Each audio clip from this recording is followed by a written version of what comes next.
crucial, crucial, crucial. So, let's talk about the word crucial. The part of speech is an adjective, which means it describes or gives more information about a noun. In common usage, crucial refers to something that is extremely important or has a great impact on the outcome or success of a situation. For example, in a sports game, a crucial goal could be the one that makes all the difference between winning and losing. You might also hear it used in business settings to describe a decision or action that's vital for the company's future. What's interesting about crucial is that its meaning is closely related to the word critical. But while critical can have a more negative connotation, like being harshly judgmental, crucial tends to be more neutral and focused on the importance of something in a particular moment or situation. Here are 3 example sentences using the word crucial with their corresponding contexts. In formal situations, such as during job interviews or professional presentations, using crucial can add weight to your statements. For instance, you might say, "The CEO emphasized that it's crucial for our team to meet the tight deadline in order to secure new business contracts." This context requires a level of formality and emphasizes the importance of meeting the deadline. In casual conversations with friends or colleagues, using crucial can add a touch of informality while still conveying the significance of an event or decision. For example, "Dude, I just realized that it's crucial we leave for the festival right now if we want to see our favorite band perform." This context is relaxed and focuses on the timing and importance of getting to the festival. In business or academic contexts, using crucial can highlight the significance of specific data points, research findings, or key decisions. For instance, according to our latest market analysis, the new product's success depends heavily on being priced competitively, making it crucial for us to negotiate a better deal with suppliers. This context requires a level of professionalism and emphasizes the critical nature of the price point in determining the product's success. So, you want to know about this important word? Well, imagine something that is absolutely necessary for a particular situation or task. If it's missing or goes wrong, everything else becomes pointless. That's basically what crucial means. It's like a vital piece in a puzzle. Without it, the whole picture doesn't make sense. This concept is similar to other words like key, essential, and vital, which all convey the idea that something is necessary for success or understanding. When you're faced with making a decision or trying to solve a problem, being able to identify what's crucial can help you figure out what really matters. It helps you prioritize and focus on the things that will make the biggest difference.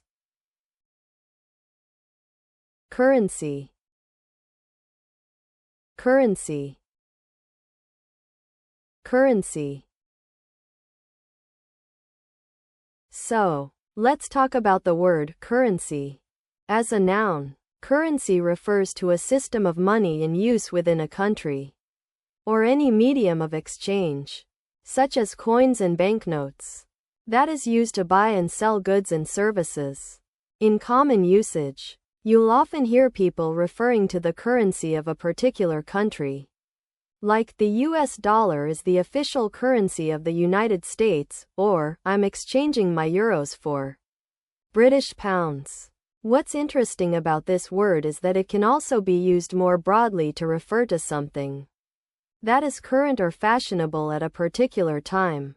As in, the latest pop music is the currency of youth culture today.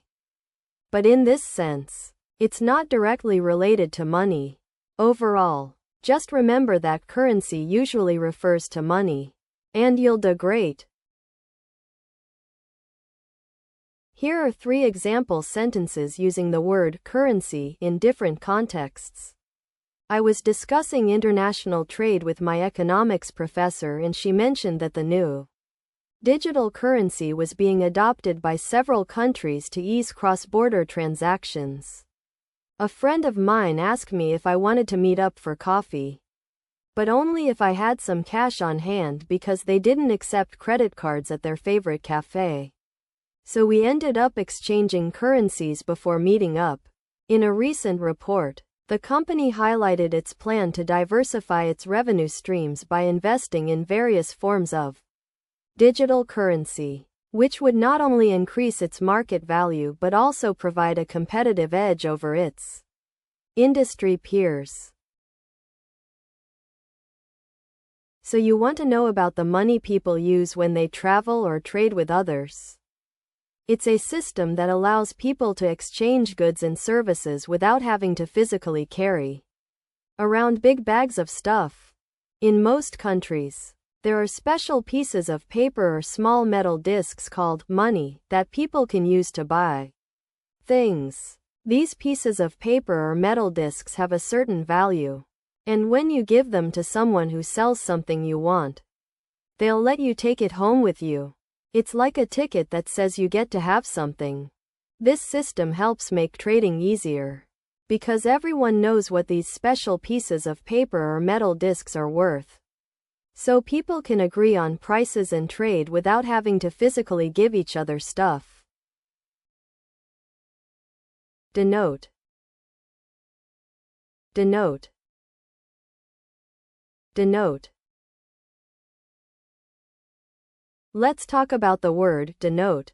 So, denote is a verb, which means it shows an action or a state of being. In everyday usage, people often use it to say that something suggests or indicates something else. Like the red flag denote danger, meaning the red flag warns us of potential harm. You can also use it to talk about symbols, signs, or signals that represent something, such as the smiley face emoji denote happiness. It's a way to show that the symbol means joy. One important thing to keep in mind is that when you use denote, you're usually talking about something that represents a more general idea or category, rather than a specific person or thing. Let's take a look at some practical examples of using the word denote. In a formal setting such as a university lecture, a professor might say, the presence of certain chemical compounds in the water sample will denote a high level of pollution, indicating that further testing is required to determine the cause.